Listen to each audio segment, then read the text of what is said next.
Hey guys, so this is the article for religion in Egypt. If you have chosen to do this article, you do not have to do the article on life in the Nile. Remember, you only have to do one of them. So I'm going to go ahead and read through the article and the questions for religion in Egypt. If you need to pause the video at any time, you can. You can also rewind to listen to questions again if you need to. Make sure you're following along with me. And here we go. Ancient Egyptian religion, temples, and religious life. The ancient Greek historian Herodotus claimed that only men could be priests in ancient Egypt. However, in reality, women could be priests and were respected like men. Usually, members of the clergy belonged to the same sex as the god they served.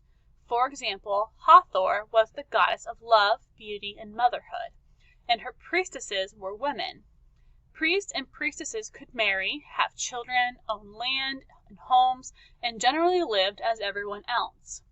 Egyptologist Margaret Bunsen writes that in most periods, priests belonged to families connected to a god or a temple. New priests came from their own clans. Priests went through a long training period before beginning service. They took care of the temple and the god's statue. They performed ceremonies such as marriages, blessings on a home or project, and funerals. They served as doctors, healers, astrologers, scientists, psychologists, and even interpreted dreams. They blessed amulets to ward off demons and performed rituals to remove ghosts from a home or person. The ancient Egyptians thought that the temples were the actual homes of the gods.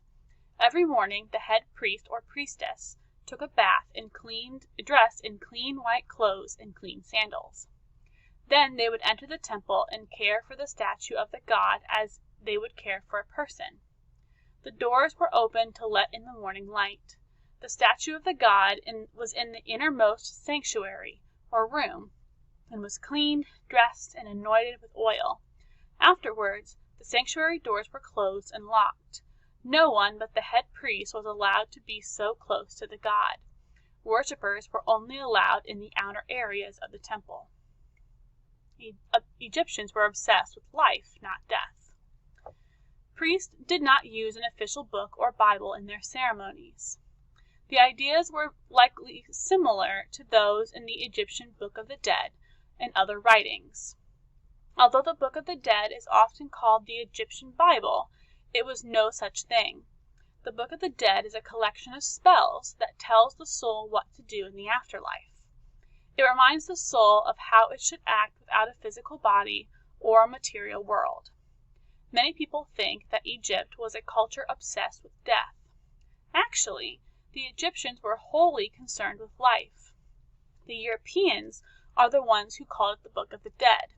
The Egyptian name for it was the Book on Coming Forth by Day. Religious festivals in Egypt combined holy ceremony with the daily lives of the people. There were grand festivals such as the beautiful festival of the Wadi in honor of the god Amen. There were also lesser festivals for other gods or to celebrate events in the community. The statue of the god would take part in the civilization and visit the community. Bunsen writes that its statues were carried on ships, into the streets, or put in the Nile. The beautiful festival of the Wadi was a celebration of life, wholeness, and community. Offerings were left as a sign of gratitude. Egyptian scholar Lynn Mexel said that people attended the festival and visited the temple to pray for health and well-being. They left offerings to the gods or goddesses as a sign of gratitude for their life and health. The New Kingdom was a time period in Egypt. Many women gave donations to the temple. However, in general, tomb paintings did not show the religious practices of women, but rather focus on men. A votive was anything offered to fulfill a vow or to make a wish come true. Sometimes a votive was destroyed. It meant that the person gave the gods something precious that couldn't be taken back.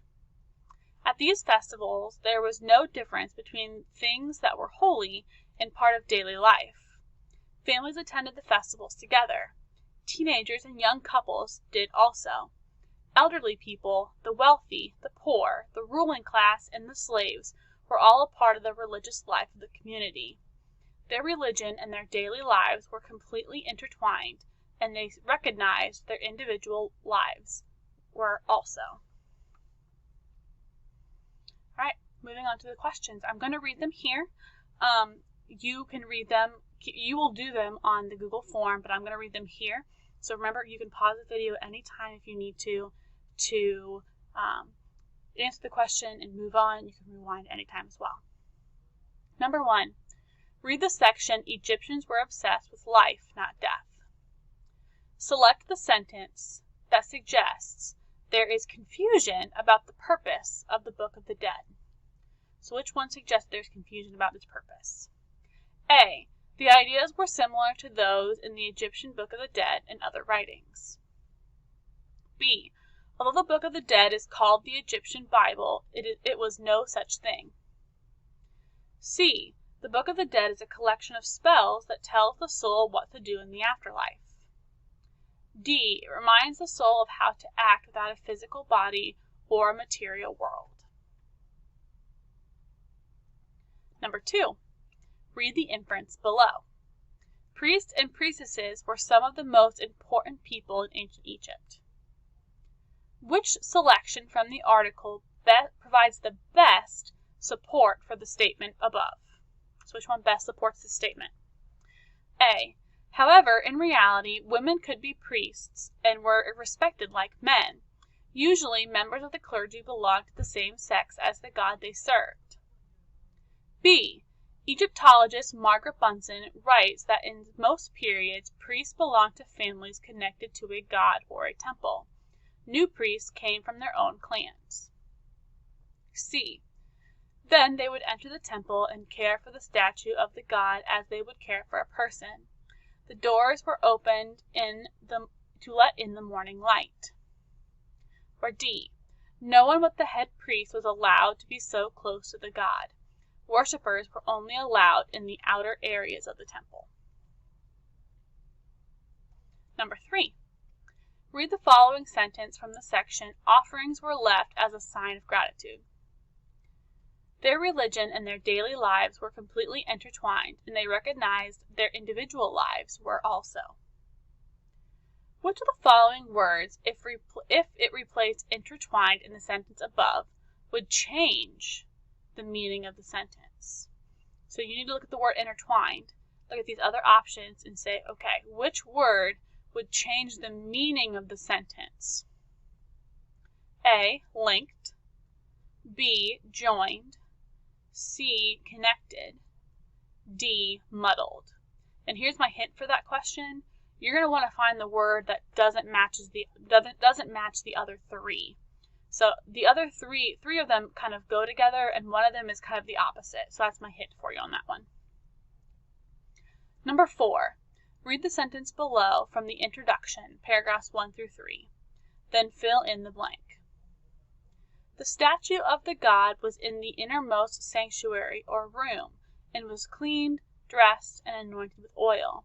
Afterward, the sanctuary doors were closed and locked. The word sanctuary in the sentence above tells the reader that A, the statue was safe and protected. B, the statue was expensive and large. C, the statue was visited by priests.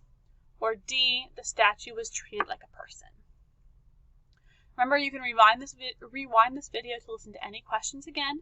Make sure you guys click submit when you're done with your Google Classroom questions. And if you have any questions for us, you know how to get a hold of us. Good luck.